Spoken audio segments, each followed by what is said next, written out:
സ്ഥിരമായി സോഷ്യൽ മീഡിയയിൽ ആഡ് കൊടുക്കുന്നവർക്ക് ഉണ്ടാകുന്നൊരു ബുദ്ധിമുട്ടാണ്. എനിക്ക് ഫോളോവേഴ്സ് ഉണ്ട്, നല്ല കോണ്ടൻ്റാണ് ഞാൻ കൊടുക്കുന്നത്, പക്ഷേ ഓർഗാനിക് റീച്ച് എനിക്ക് ഉണ്ടാവുന്നില്ല. എന്തുകൊണ്ടായി എന്നുള്ള സംശയം. അപ്പം അതിൽ ആക്ച്വലി നമ്മൾ ഫസ്റ്റ് ശ്രദ്ധിക്കേണ്ടത്, നല്ല ഫോളോവേഴ്സ് ഉണ്ട്, ഫൈൻ. നിങ്ങളുടെ ഫോളോവേഴ്സ് ഏറ്റവും കൂടുതൽ കൂടിയത് നിങ്ങളുടെ ഏത് പോസ്റ്റിനായിരുന്നു എന്ന് നമ്മൾ എപ്പോഴും ചെക്ക് ചെയ്തിട്ടുണ്ടാവോ? ഉണ്ടാവില്ല. ഫോളോവേഴ്സ് ഇങ്ങനെ കൂടുന്നുണ്ടാവും, നമ്മുടെ പേജ് നിങ്ങൾ കറക്റ്റായിട്ട് പോസ്റ്റ് ചെയ്ത് പോകുന്നുണ്ടാവും, പക്ഷേ അതുകൊണ്ട് ബിസിനസ്സിന് ഗുണമുണ്ടോ? ഉണ്ടാവില്ല. അതെന്തുകൊണ്ടാണെന്ന് വെച്ചാൽ റോങ് ഓഡിയൻസാണ്. നമ്മുടെ ബിസിനസ്സിനെ പറ്റിയ ഓഡിയൻസ് ആയിരിക്കില്ല അവിടെ ബിൽഡായിട്ടുണ്ടാവും. So they don't care. നല്ല കണ്ടന്റ് വരുമ്പോൾ അവർ വരുന്നു, ലൈക്ക് ചെയ്യുന്നു, കാണുന്നു, ഷെയർ ചെയ്യുന്നു, ഡൗൺലോഡ് ചെയ്ത് വെക്കുന്നു, സോ ആണ്. അതൊരു കാരണമാവാം. അപ്പോൾ അത് ശ്രദ്ധിക്കുക.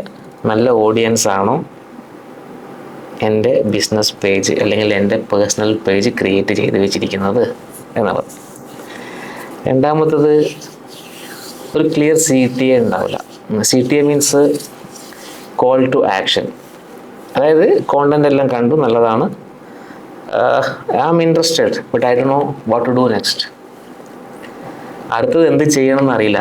അവിടെ ഒരു ബട്ടണോ അല്ലെങ്കിൽ കൂടുതൽ ഇൻഫർമേഷനിലേക്ക് പോകാൻ വേണ്ടി എന്തെങ്കിലോ ഒന്നും കൊടുത്തിട്ടുണ്ടാവില്ല.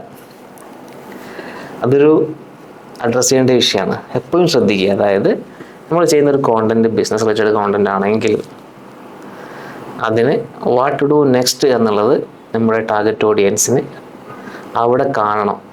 എങ്കിൽ മാത്രമേ അവരെന്ത് ചെയ്യുള്ളൂ, അതിലേക്ക് പോവുള്ളൂ. മൂന്നാമത്തത്, ലോ എൻഗേജ്മെൻ്റ് ആയിരിക്കും. നമ്മുടെ ടാർഗറ്റ് ഓഡിയൻസ് ഇതിൽ എൻഗേജ്ഡ് ആവുന്നില്ല. അവരെ എങ്ങനെ ഇതിൽ എൻഗേജ്ഡ് ആക്കാം എന്നുള്ളതാണ് ശ്രദ്ധിക്കേണ്ട ഒരു കാര്യം. ഈ 3 കാര്യങ്ങൾ നിങ്ങൾ കറക്റ്റായി ചെയ്യാം, റിസൾട്ട് ഉണ്ടാവും.